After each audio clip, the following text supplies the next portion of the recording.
Today we are starting a new module of the Discovering Buddhism, module number 12. We've come a long way. Yeah.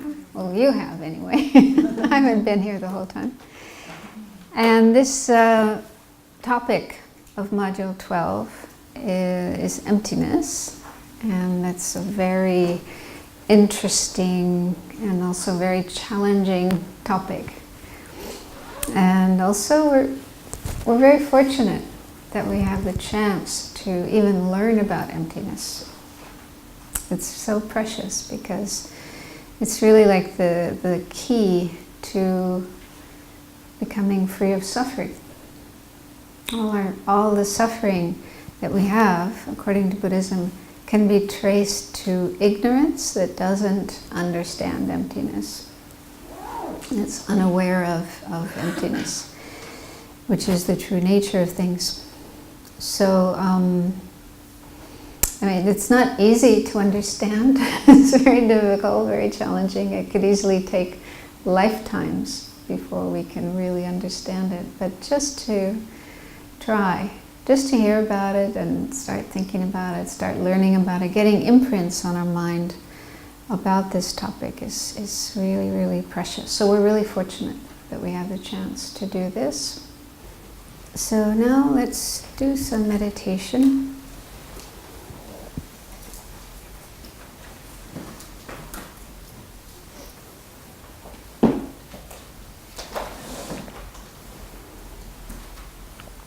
So we need quite a clear and focused mind to be able to listen to and think about and talk about teachings on emptiness.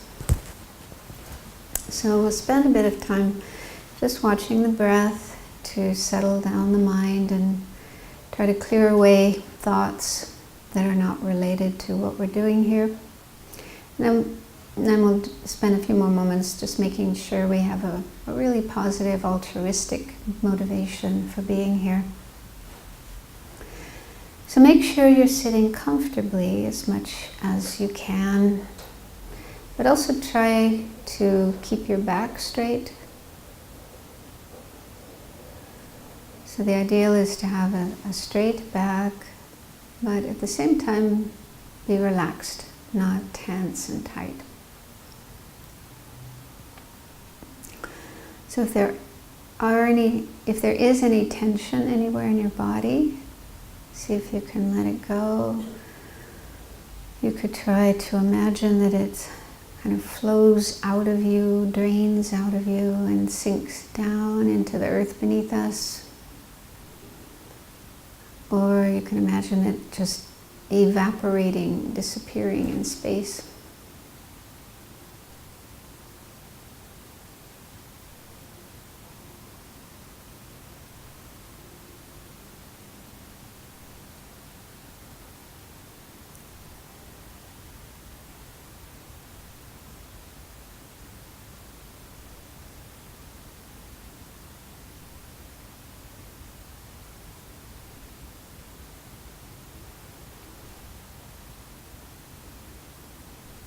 And breathe in a natural way. Let the breath flow in and out naturally without you trying to control it. There's no need to do that because our body knows how to breathe on its own. So just let that happen. Just let your body breathe.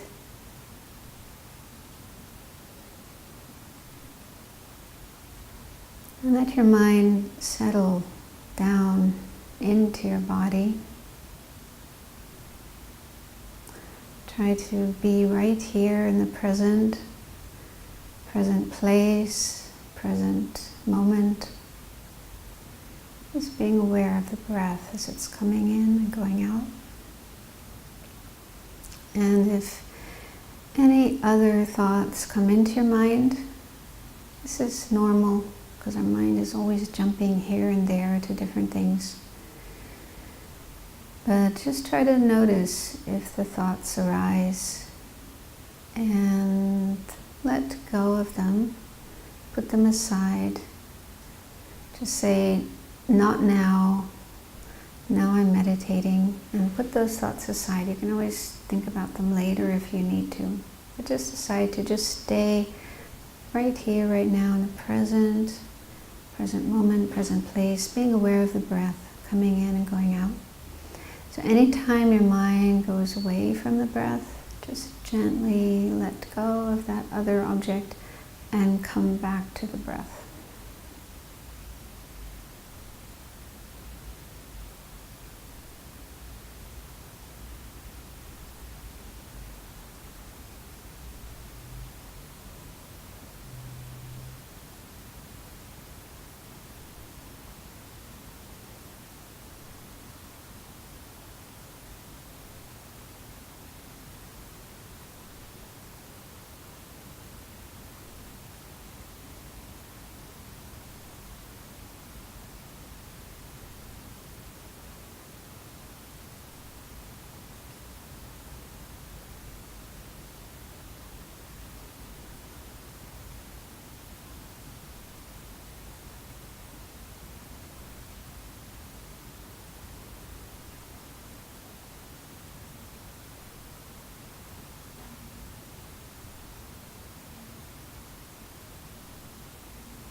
So now we'll spend a few more minutes checking our motivation. So start by just asking yourself why you are here. Why am I here? What's my reason for coming here today?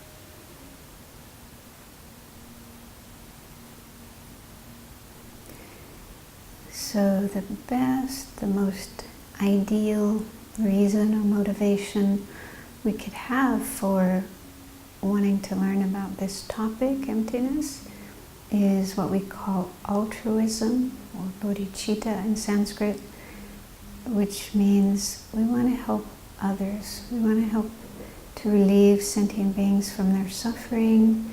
We want to help them to find happiness.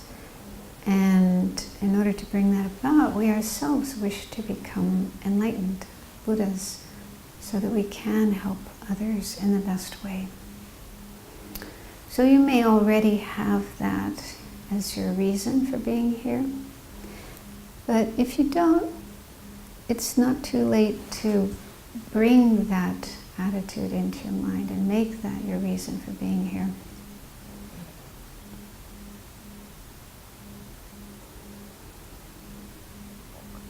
So, if you're comfortable with the idea, if it feels okay to you, then try to think, I'm here because I want to learn about emptiness, because I want to help others, I want to become enlightened, and then be able to help all other beings become enlightened as well.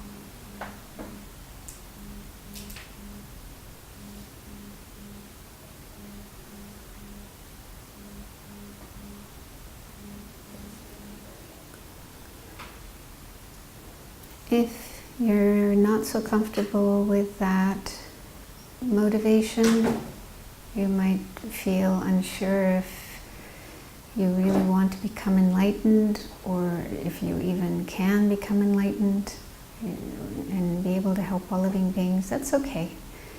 But you could still try to have some kind of altruistic intention. For example, you want to learn about this topic so that you can work on yourself, better yourself, make yourself more kind, more wise, more skillful, so that in your life you'll be able to help others more and at least not harm them, not cause them suffering. So you could have some kind of motivation like that, just wanting to be as beneficial as possible to others.